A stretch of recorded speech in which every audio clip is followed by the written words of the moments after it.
Dark and golden ages, a mosaic of peoples and creeds, civilizations stacked one upon another. Turkey, the sky portrait of 6,000 years. All that is most ancient, much that is new. And now, the acceleration of the 20th century. Even from above, the population explosion is evident. The hill village doubled by a twin township on the next slope, for the workers who go down into the non-stop day and night world of steelmaking.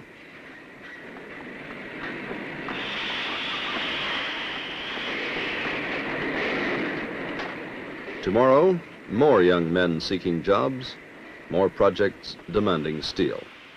So another valley is laid out to absorb the men, to produce the metal. Behind the factories, the ports like Zonguldak, wrested from the waters of the Black Sea to meet today's irresistible imperatives of produce, export, import, produce again, or slip back into the 19th century. New suburbs stalk out over the Anatolian plain, but at least there's room enough.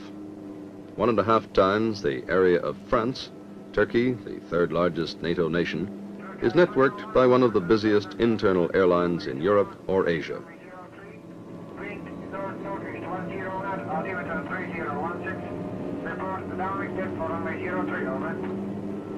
The early morning flight from Istanbul descends toward the capital, Ankara, a city far inland that 50 years ago was a half-forgotten citadel 300 miles from electricity.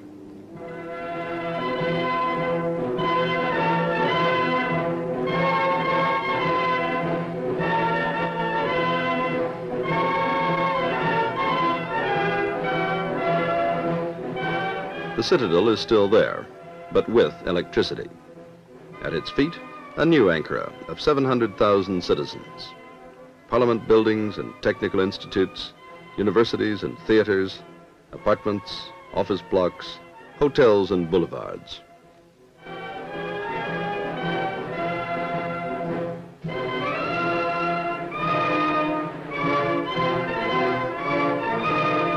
All this because one man persuaded his people to make it so.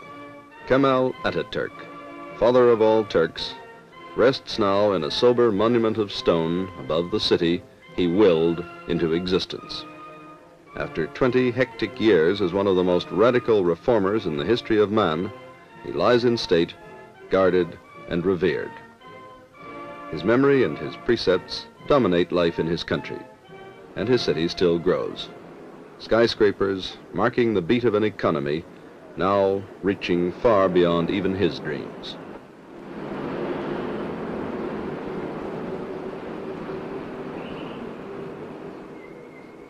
But some policies have changed not at all since the beginning of the revolution he led in 1922, like his insistence that progress can only be made behind a defensive shield, a lesson not forgotten today.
Flight TK-106 has this morning brought to Ankara a typical cross-section of Turkish men and women.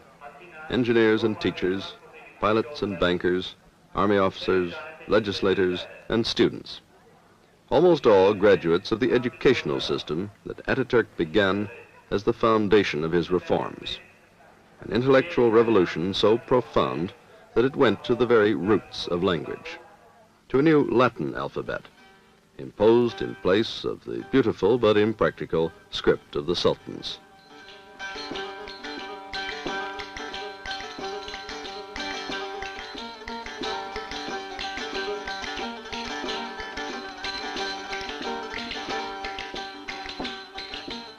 Modern posters and graphics and the international bookshops make it difficult to realize that only 40 years ago, most Turks could read only the archaic scripts. As though to record this change forever, the gateway to Istanbul University reads both old and new. It stands close by the venerable Süleymaniye Mosque and its madrasa, or school, for centuries a center of Quranic teaching. But today, only a backdrop, but a magnificent backdrop, for thousands of young undergraduates who take the sun and study their textbooks on the university terrace.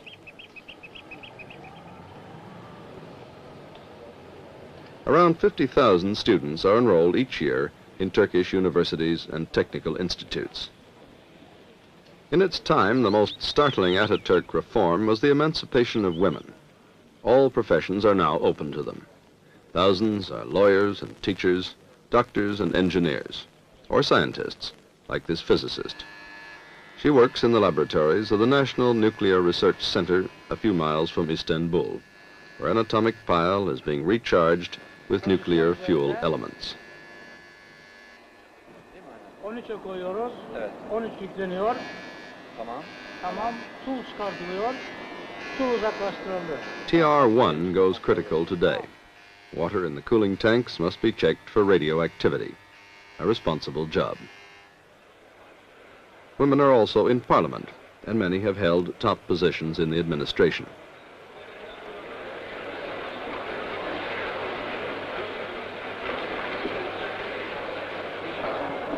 Parliament meets under Ataturk's reminder that sovereignty belongs without reservation to the people. But the people, as he knew, must be educated to become citizens. In the nation's system of universal education, history is emphasized.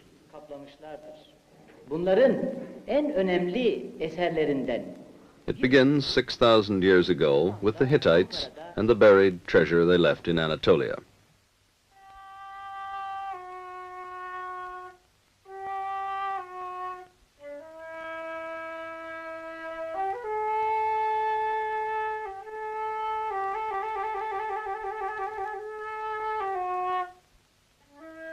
Children learn of the Hellenists and their colonies, spread first along the Mediterranean and later inland.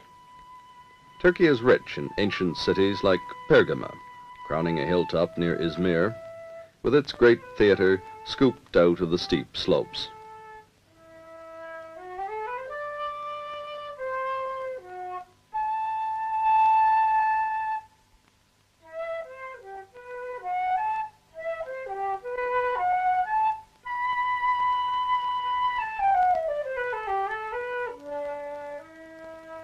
Pergama is Roman as well as Greek, and students learn how one civilization fused with the next. At Side on the south coast, Romans built the first artificial harbor in history, and successive cities were built and destroyed on the same site, the last by massive earthquakes.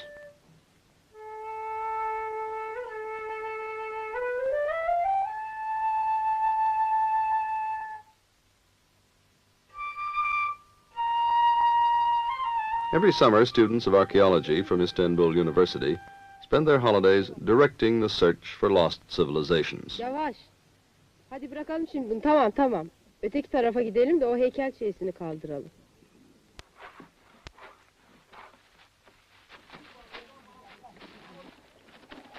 Bakın bir baş parmak bulundu. Such excavations have the fascination of a thriller. The smallest clue can change the picture. Whether the thumb is from the right hand or the left may decide where to look for the rest of a statue. Here was Hierapolis, medical center of the Roman world. The warm, healing springs spill their minerals down the hillside and form frosty white steps that Turks call Pamukkale, the cotton cliffs. Sybarites still take the waters from a Tucson motel hidden below the city walls. To swim here is to take a dip into history over the flooded ruins of a Roman temple where fallen columns are islands of rest and conversation.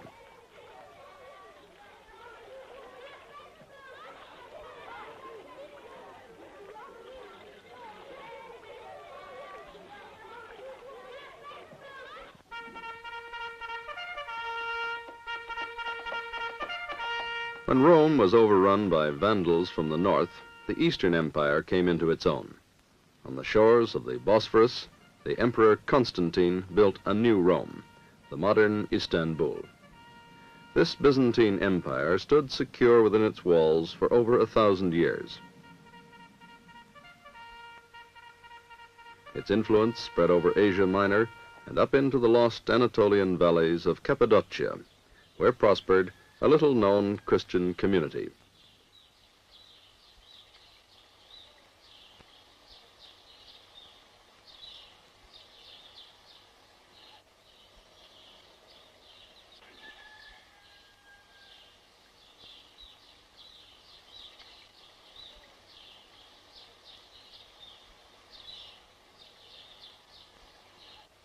During 6 centuries of peace and isolation, its members hollowed out the very rocks into 300 churches wherein to give thanks unto God.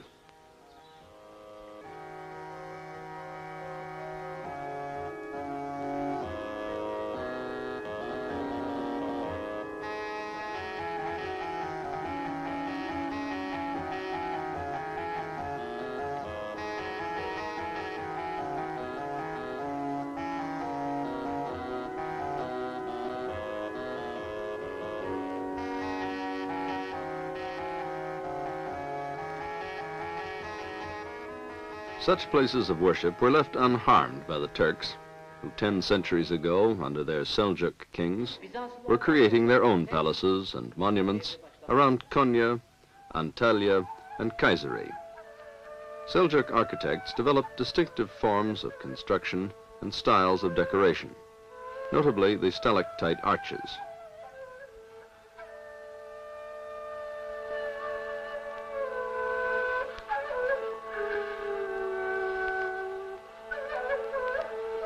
Still more majestic were the 500 years of building of the Ottoman Empire.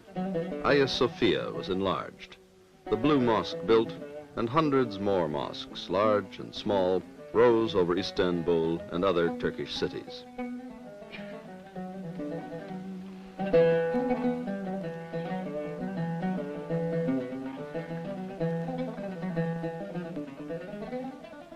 Unique is the Topkapi Saray, a city within a city where sultans reigned with ministers and the imperial mint, with advisors and courtiers, with guards and harem. This palace principality ruled an empire stretching far into Europe, across Asia, and around the southern shores of the Mediterranean. Defenders of Islam, their Ayyub Mosque became a holy place, second only to Mecca.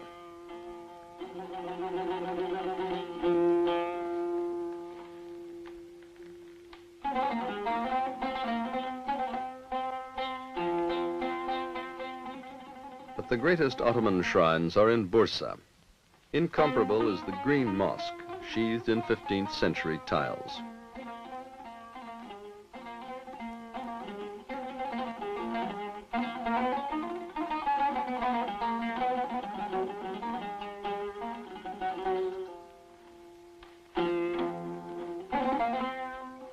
Here the great sultans and their sons were laid to rest, and around them their soldiers and viziers, a stone turban marking each tomb.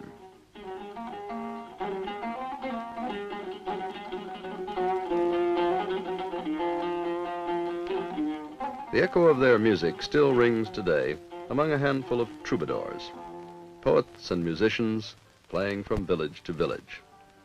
The family of the famous Ashik Ishani travels with him as he sings his way through Anatolia. Bağladın beni, aşkın zinciriyle bağladın beni. Aşkın etti beni deli divane, aşkın etti beni deli divane. Ben seni sevdiysem bundan kime ne? Ben seni sevdiysem bundan kime ne? Vallahi severim, billah severim. Yar seni anamdan fazla severim. Vallahi severim, billah severim. Yar seni babandan fazla severim.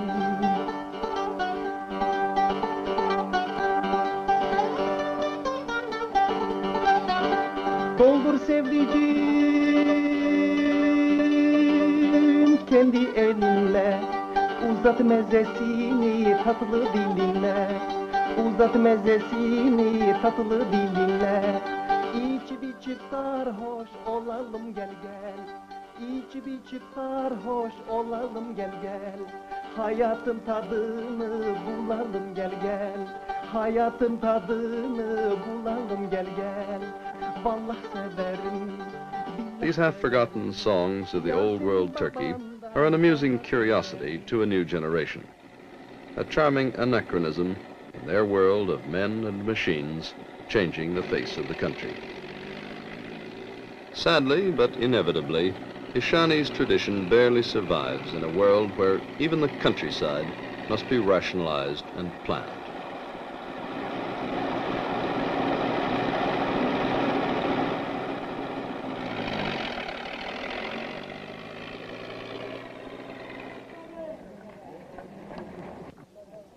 Pamuğunuzun kalitesi standart birdir. Yalnız toplamaya... Today, modern farmers must meet new technical standards to reach the markets they need abroad. To help them, government inspectors are there to check the crops and comment on quality and grade, a rule that holds for fruit too.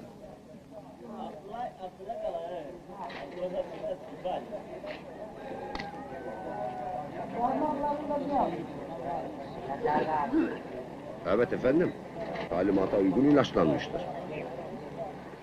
Here grapes that once sold only to the nearby towns are now being flown out to Britain and Germany. But most of the fruit still goes out dried through the port of Izmir. Tons of it go to every country on earth, carried by the deep-sea merchantmen of a dozen nations. Small boats are another source of wealth and part of a way of living. For food and its quality is important to Turks. They like to buy, cook, and eat the catch within an hour of it being landed.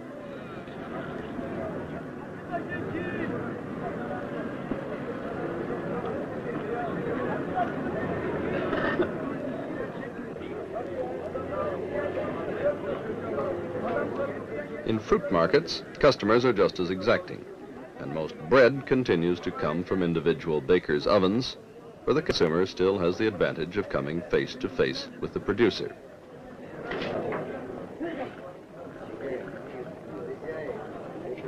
Around this village pattern, there are still Turks, especially of the older generation, who cling to the past and try to teach their children the centuries-old form of checkers that was the one relaxation known to their fathers. But their daughters have already found new and better ways of keeping the old ideas alive. The embroidery, that was once the pride of housebound Turkish women, is now a school subject. These student teachers will soon go out into the villages to preserve traditional designs that might otherwise be lost in the race to modernize.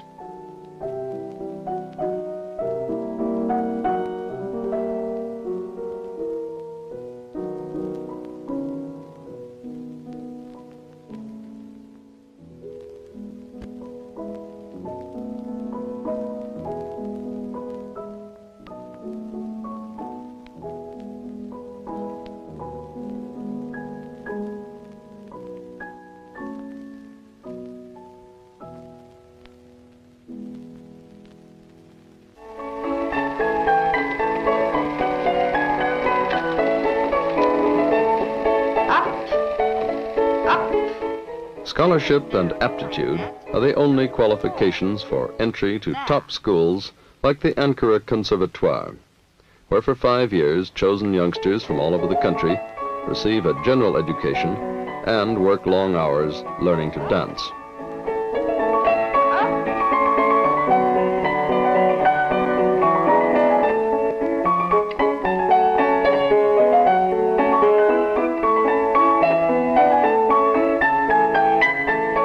Ballet to the Turk is relatively new, but the physical vitality it demands is rooted in the national character, expressed here by the age-old sword dance of Bursa.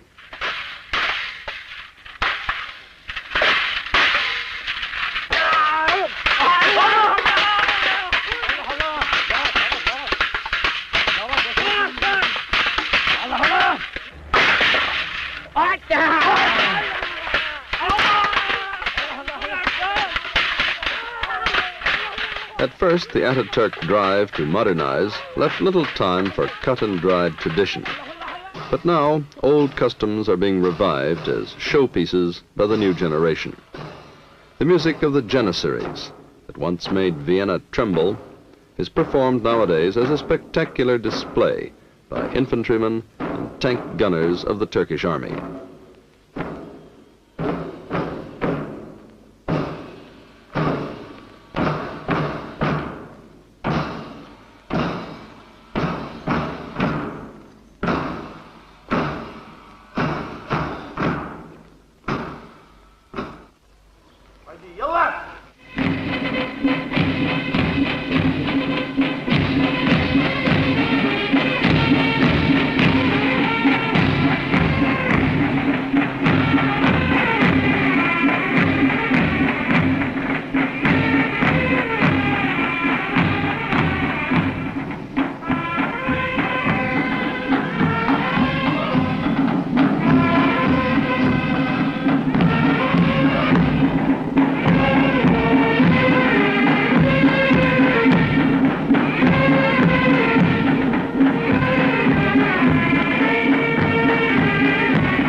Pride in history clings, and in honor of the conqueror of 1453, the latest mobile Honest John launcher is baptized Fatih.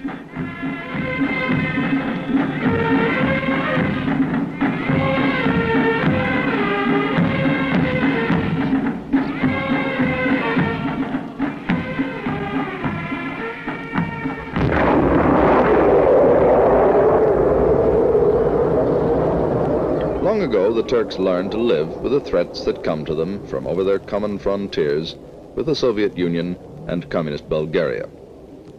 Here the Iron Curtain becomes the brutal reality of barbed wire, minefields, and steel watchtowers. This silent, empty place, some 900 miles into Asia from the Mediterranean shore, is suddenly brought to life by the unlikely bustle of a train, courtesy of Turkish state railways. By any standard, it's a small train, but in the timetables it can boast of international status. And twice a week along this frontier, it makes a gesture of goodwill. For under the eyes of a Turkish officer, the driver travels alone 300 yards into Soviet territory.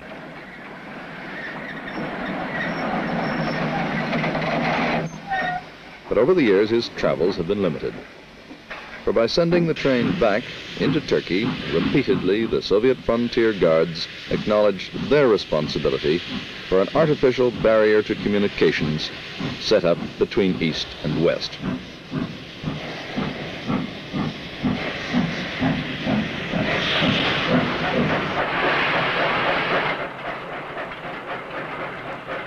As the Russians have gone to so much trouble to build an Iron Curtain, the practical Turks haven't bothered to put up their own fences. Watching the frontier is a thin screen of tough infantrymen familiar with every inch of the ground they'd have to defend. They're commanded by a colonel, responsible for the right anchor of the NATO defense line, crossing Asia Minor and Europe to Norway's North Cape. Behind him are 500,000 armed Turks and the 14 other nations of NATO, some represented in a joint headquarters on Turkish soil. Staff officers of other NATO nations watch a crack Turkish armored division going through its paces.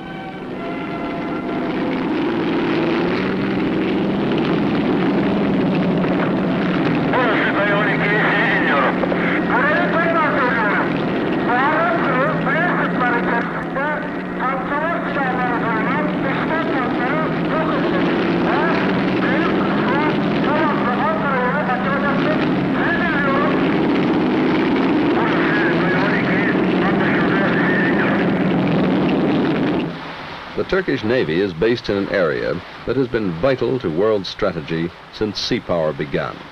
The narrows of the Bosphorus and the Dardanelles, the gateway to the Mediterranean from the east, the warm waters traditionally coveted by the rulers of Russia.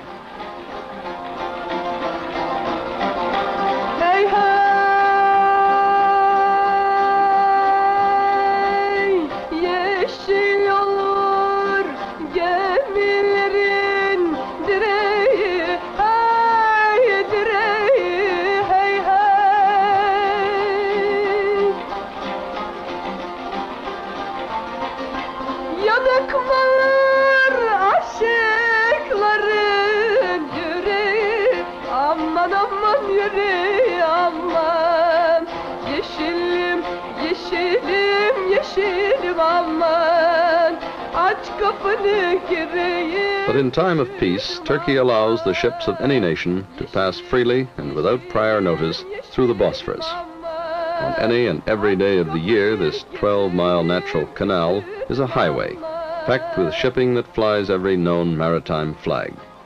And along the shores, where for centuries armies camped and battled, there are now weekend homes and swimming clubs, yacht basins, and holiday apartment blocks.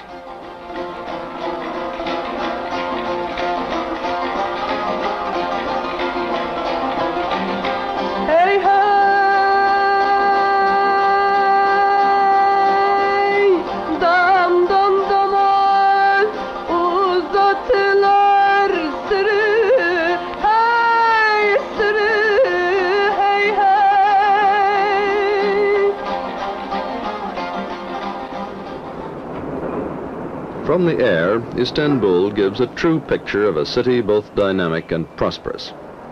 But the sky view can't reveal the pressing problems facing Turkey. The need for still wider education, higher capital investment in industry, agriculture, and transport, better living standards, all dependent upon an effective development program for the country as a whole.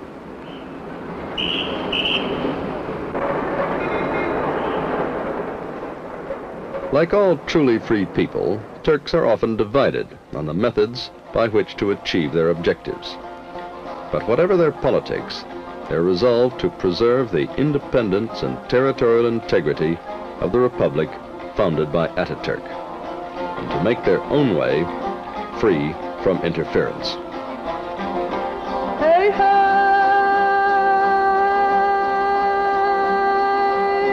şu Konya'yı gele gider yol ettim, hey, yol ettim, hey, hey.